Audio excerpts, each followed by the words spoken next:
ជំរាបសួរអស់លោកស្រីអ្នកនាងកញ្ញាជាទីរាប់អាននៅពេលនេះខ្ញុំនៅឯទីក្រុងភ្នំពេញហើយខ្ញុំមកទីនេះគឺនៅផ្លូវជាប់នៅមុខវាំង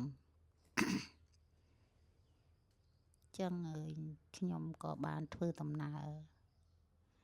ទៅជុំវិញក្នុងទីក្រុងភ្នំពេញ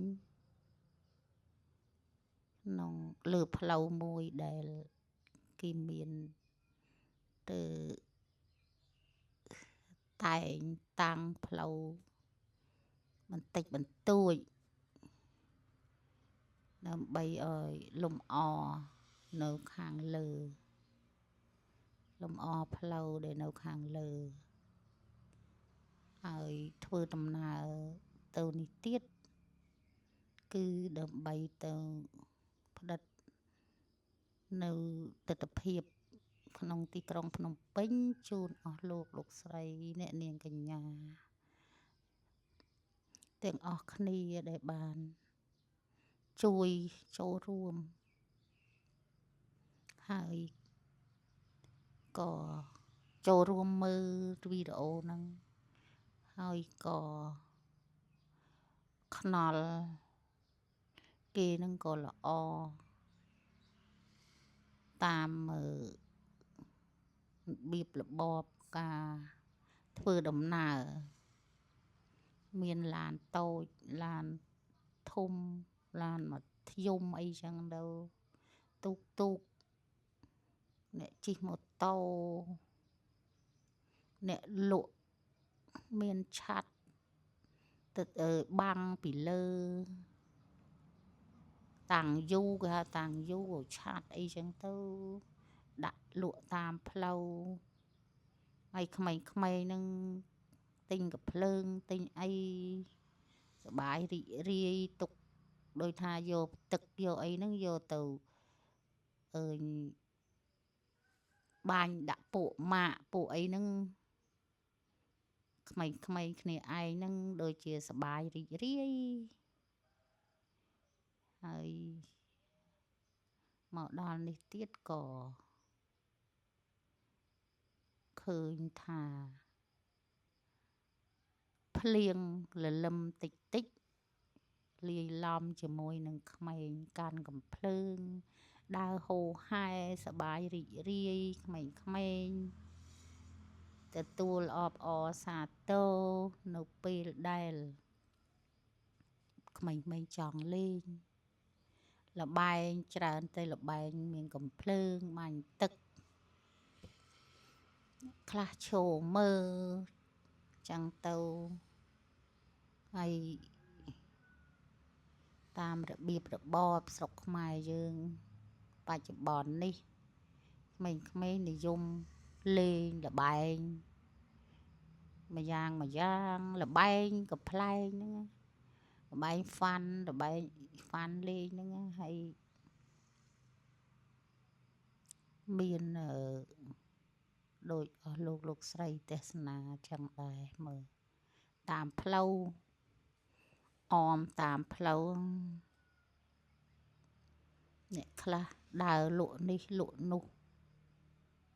អ្នកខ្លះជិះជួលទុកជិះឯអ្នកខ្លះទៀតក៏ជួលឡានជួលឬមួយដើរឬមួយម៉ូតូផ្ទាល់ខ្លួន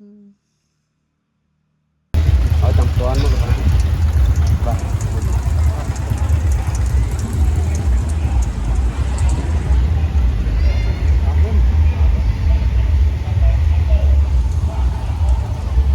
មកផ្លូវមាននៅងាយដល់ងាយណា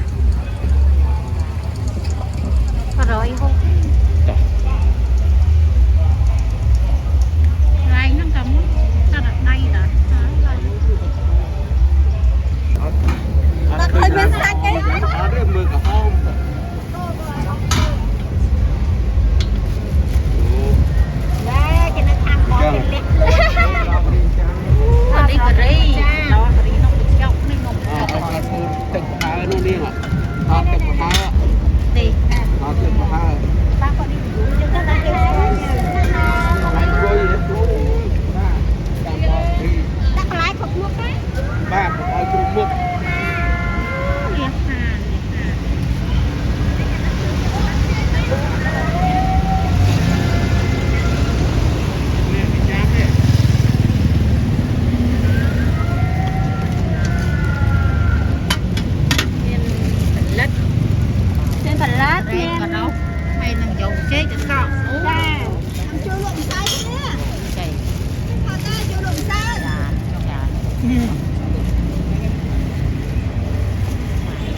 មួយកន្លះឡូរី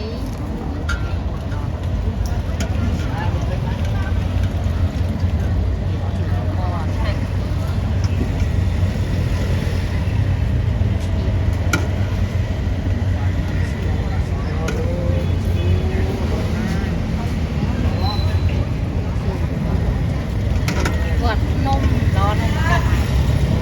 តាមនៅគាត់នំថ្ងៃទី14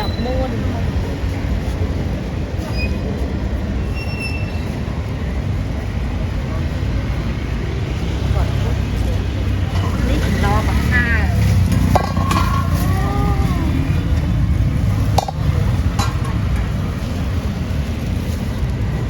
យកដូចយកការីដែរយកការីដែរណាចាបន្លែគ្រប់មុខដែរណាចាហើយដាក់តែយកចេកឲ្យបន្លែបានចាអីនៅណាចានៅណាខ្ញុំនៅចិត្តសាដើម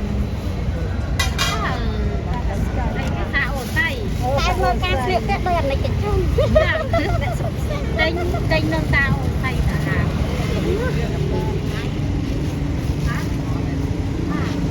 ហើយឡើងនេះ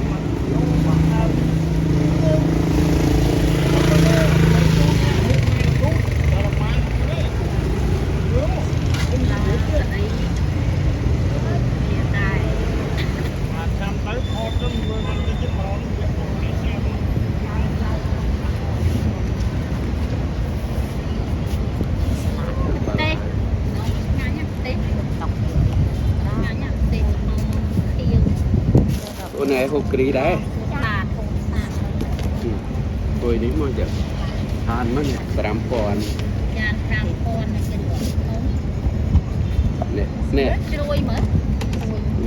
ជ្រួយដាក់ពងមើល